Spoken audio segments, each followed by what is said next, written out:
ನಿಮ್ಮ ಚಾಲೆಂಜ್ ಪ್ರಕಾರ ನೀವು ಒಪ್ಕೊಂಡಿದ್ದ ಪ್ರಕಾರ ನಾಳೆನೇ ನಿಮಗೆಲ್ಲ ಟೆಸ್ಟ್. ನಾಳೆ ಟೆಸ್ಟಲ್ಲಿ ನಿಮ್ಗಳ ಯೋಗ್ಯತೆ ಏನು ಅಂತ ಗೊತ್ತಾಗುತ್ತೆ. ಏನ್ರಿ ನೀವು ಹೇಳೋದು? ನೀವು ಕೊಡೋ ಟೆಸ್ಟ್ ಇಂದ ನಮ್ ಯೋಗ್ಯತೆ ಹೇಳಿದ್ದೀರಾ? ಅಲ್ಲ ರೀ, ನೀವ್ ಹೇಳ್ಕೊಟ್ಟಿದ್ದೀನ ನಾವ್ ಕಲೀಲಿಲ್ಲ ಅಂದ್ ಮಾತ್ರಕ್ಕೆ ನಾವ್ ಜೀವನದಲ್ಲಿ ಏನು ಸಾಧಿಸೇ ಇಲ್ಲ ಅಂತನಾ? ನೋಡಿ, ನಾನು ಇಂಜಿನಿಯರ್ ಆಗ್ಬೇಕು ಅನ್ಕೊಂಡಿದ್ದು ನಿಜ, ಆಗ್ಲಿಲ್ಲ. ಆದ್ರೆ ಪ್ರಾವಿಷನ್ ಸ್ಟೋರ್ ಮಾಡಿದೆ, ಲಕ್ಷಾಂತರ ರೂಪಾಯಿ ದುಡ್ದೆ. ನನ್ನ ಯೋಗ್ಯತೆಗೆ ಏನ್ರಿ ಕಡಿಮೆ ಆಗಿದೆ? ನಮ್ಮ ಯೋಗ್ಯತೆ ಅಳೆಯೋದಕ್ಕೆ ನಿಮ್ಮ ಟೆಕ್ಸ್ಟ್ ಬುಕ್ ಯಾವ್ದ್ರಿ? ನಿಮ್ಮ ಟೆಕ್ಸ್ಟ್ ಬುಕ್ ಇಂತ ನಮ್ಮ ಪಂಚಾಂಗದ ಮೇಲೂ. ಅರ್ಧ ಗಂಟೆ ನಿಮ್ ಟೆಸ್ಟ್ 3 ಅವರ್ ನಿಮ್ ಎಕ್ಸಾಮ್ ಅಲ್ಲಿ ನಮ್ ಯೋಗ್ಯತೆ ಏನ್ರಿ ಅಳಿತೀರಾ ನೀವು? ಹಾ, ನಾನ್ ಸಂಗೀತ ಹಾಡಿದ್ರೆ ನಿಮ್ಗೆ ಹಾಡಕ್ ಬರುತ್ತೇನ್ರಿ?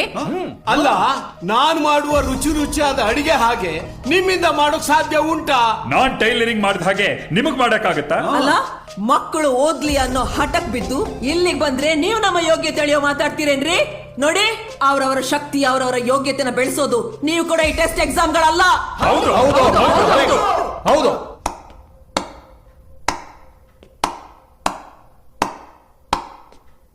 ನಾನು ಏನು ಹೇಳಬೇಕು ಅಂತ ಅನ್ಕೊಂಡಿದ್ದೆ ಅದನ್ನ ನೀವೇ ಹೇಳ್ಬಿಟ್ರಿ. ನಿಮ್ಮ ಮಕ್ಕಳಲ್ಲಿ ಒಬ್ಬ ಮ್ಯೂಸಿಷಿಯನ್ ಇದ್ದಾನೆ, ಅವನಿಗೆ ಮ್ಯಾಥ್ಸ್ ಮುಖ್ಯ ಅಲ್ಲ. ಒಬ್ಬ ಆಂಟ್ರಪ್ರೂನರ್ ಇದ್ದಾನೆ, ಅವನಿಗೆ ಇಂಗ್ಲಿಷ್ ಲಿಟ್ರೇಚರ್ ಅವಶ್ಯಕತೆ ಇಲ್ಲ. ಒಬ್ಳು ಡಾನ್ಸರ್ ಇದ್ದಾಳೆ, ಅವಳು ಕೆಮಿಸ್ಟ್ರಿ ಬೇಕಾಗಿಲ್ಲ. ನಿಮ್ಮ ಮಕ್ಕಳಲ್ಲಿ ಅಥ್ಲೆಟ್ಸ್ ಇದ್ದಾರೆ, ಅವ್ರಿಗೆ ಫಿಸಿಕಲ್ ಫಿಟ್ನೆಸ್ ಬೇಕು, ಫಿಸಿಕ್ಸ್ ಅಲ್ಲ.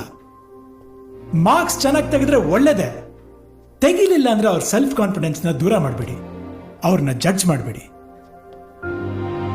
ನೀವು ನಂಬಿರೋದು ನೀವು ನಿಮ್ಮ ಮಕ್ಕಳ ಮೇಲೆ ಹೇರಿರೋ ಕನಸನ್ನ, ನಾನು ನಂಬಿರೋದು ಅವ್ರು ಕಂಡಿರೋ ಕನಸನ್ನ.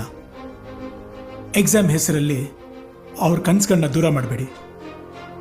ನೀವು ನಿಮ್ಮ ಮಕ್ಕಳು ಚೆನ್ನಾಗಿ ಆಡ್ತಾರೆ ಹಾಡ್ತಾರೆ ಅಂತ ಕೋಚಿಂಗ್ ಕೊಡಿಸ್ತೀರಾ, SSLCಗೆ ಬಂದ್ಮೇಲೆ ಎಲ್ಲ ಕಟ್ ಮಾಡಿಬಿಡ್ತೀರಾ. ನೀವೇ ಕನಸು ಹುಟ್ಟಾಕಿ ನೀವೇ ಸಾಯಿಸ್ತೀರಾ.